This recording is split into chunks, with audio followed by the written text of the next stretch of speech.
Imagine standing in a sun-drenched showroom, the scent of fresh leather and factory-clean carpets filling your lungs.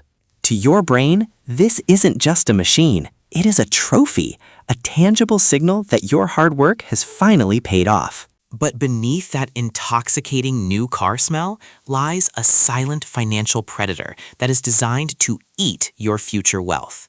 You are currently participating in one of the most common psychological traps in the modern economy. Your habits are being steered by the desire for immediate status, often at the direct expense of your retirement portfolio. In this video, we aren't just looking at prices, we are looking at the structural decay of your net worth caused by a single signature. Every time you choose a high-interest car loan, you are effectively trading your future freedom for a temporary dopamine hit. The psychological shift happens the moment you justify the purchase as a necessity rather than a luxury.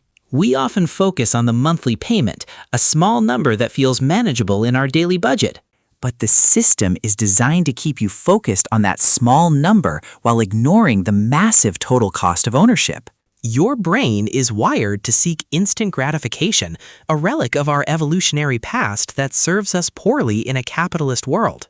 This craving for newness creates a cycle of lifestyle inflation that is nearly impossible to break.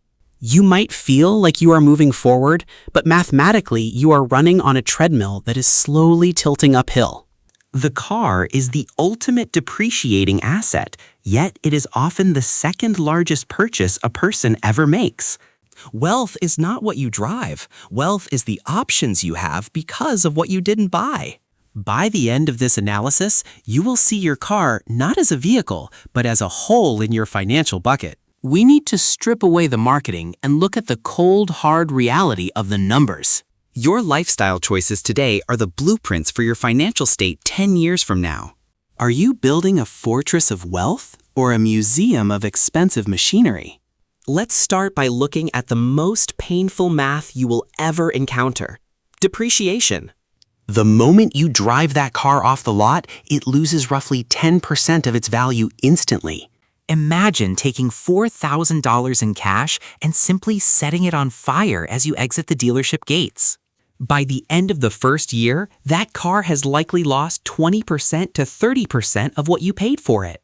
In 5 years, most cars are worth less than 40% of their original purchase price.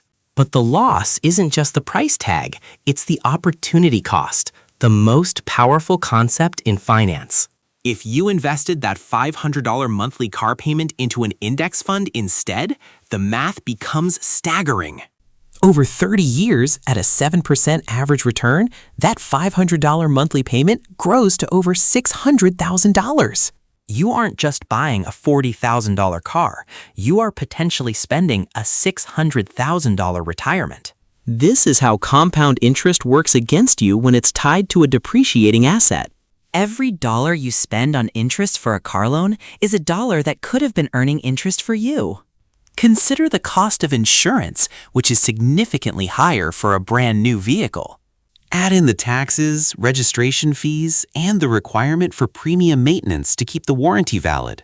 When you total these up, the true cost of the car is often double the sticker price over 5 years. Most people only look at the out-the-door price, ignoring the systemic drainage of their cash flow. Let's look at the asset distribution of the wealthy versus the middle class. Wealthy individuals often have less than 5% of their net worth tied up in things that go down in value.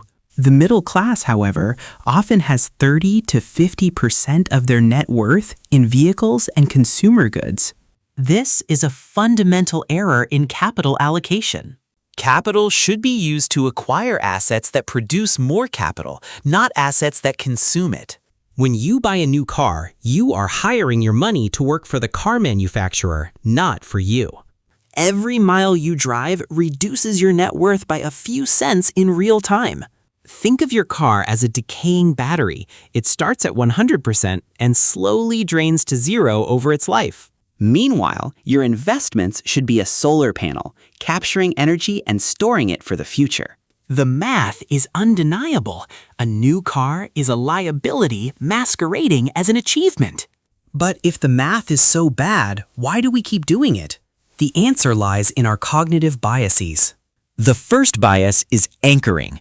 Dealerships anchor you to the monthly payment to hide the total cost. By saying it's only $4.99 a month, they make a $50,000 commitment feel like a dinner bill. Then there is lifestyle inflation. As soon as we get a raise, we feel the need to upgrade our image.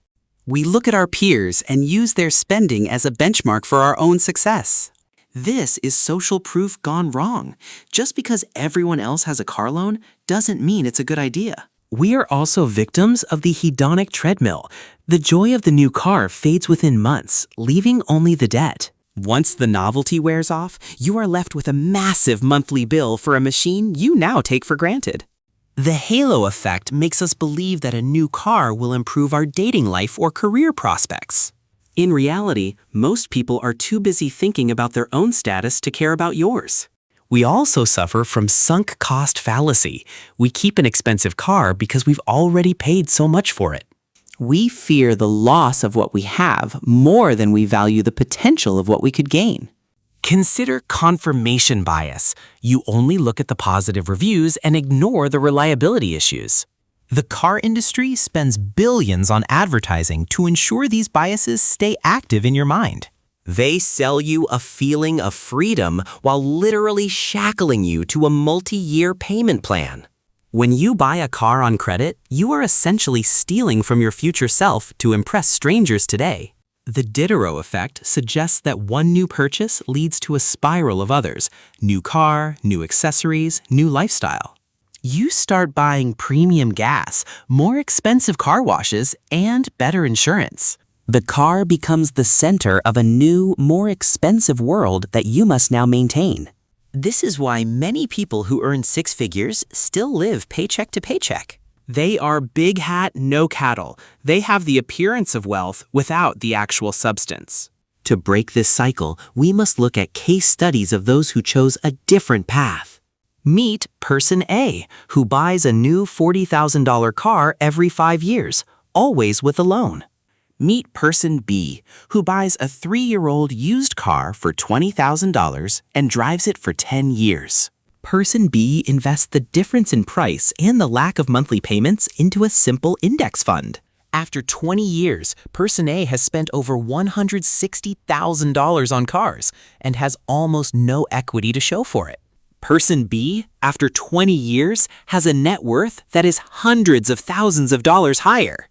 The difference isn't their income, it's their relationship with a depreciating asset. Statistics show that the average millionaire in the US drives a car that is several years old. They understand that a car's primary function is transport, not ego inflation. They would rather own shares of the car company than the car itself. When you see someone in a brand new luxury car, you often aren't seeing wealth, you are seeing spent money.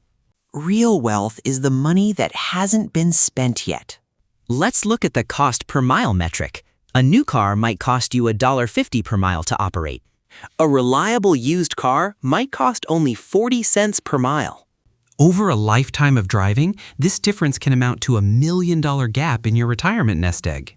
The elite don't ignore the math. They embrace it as their primary decision-making tool. They use the 24-10 rule when they absolutely must buy a vehicle. 20% down payment, a loan for no more than 4 years, and total costs under 10% of gross income. If you can't meet these criteria, you simply cannot afford the car. Most people violate all 3 rules, leading to a state of car-poor existence. Being car-poor means your vehicle is driving you to the poorhouse, not the office. So, how do you escape this trap and build real wealth? Step 1. Shift your mindset. A car is a utility tool, like a washing machine or a refrigerator.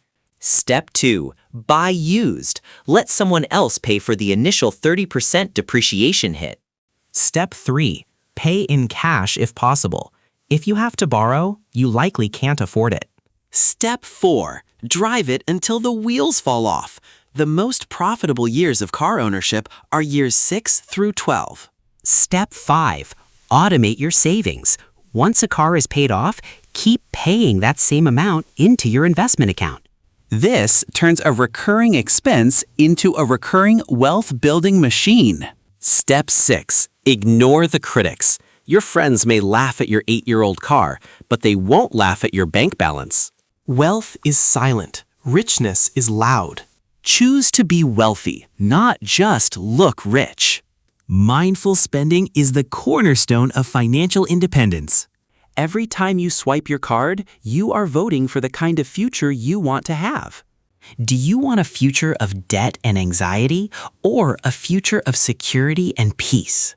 Asset allocation is the secret weapon of the self-made millionaire. Your car is a tool to get to your goals, not the goal itself.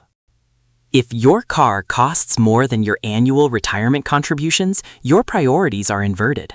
Break the chains of consumerism and reclaim your financial sovereignty. The path to wealth is often paved with boring choices that lead to extraordinary results. It takes discipline to say no to the new model when the old one works perfectly. But that discipline is what separates the masters of money from the servants of debt. Think of every dollar as a soldier. Don't send your soldiers to die in a depreciating car. Send them to the front lines of the stock market or real estate to win more dollars for you. This is the essence of wealth psychology, understanding the difference between value and price. The price of a new car is high, but the value it provides is low and declining. The price of an index fund is the current market rate, but its long-term value is immense. By understanding these principles, you are already ahead of 90% of the population. You have the power to change your financial destiny starting today. It starts with the next big purchase decision you make. Will you choose the shiny distraction or the steady climb to freedom? The choice is yours, and the math is waiting. Thank you for watching. If you found this analysis valuable, hit the subscribe button. Join our community of wealth builders, and let's master the psychology of money together. Your future self will thank you for the choices you make today. Drive safe and invest smarter.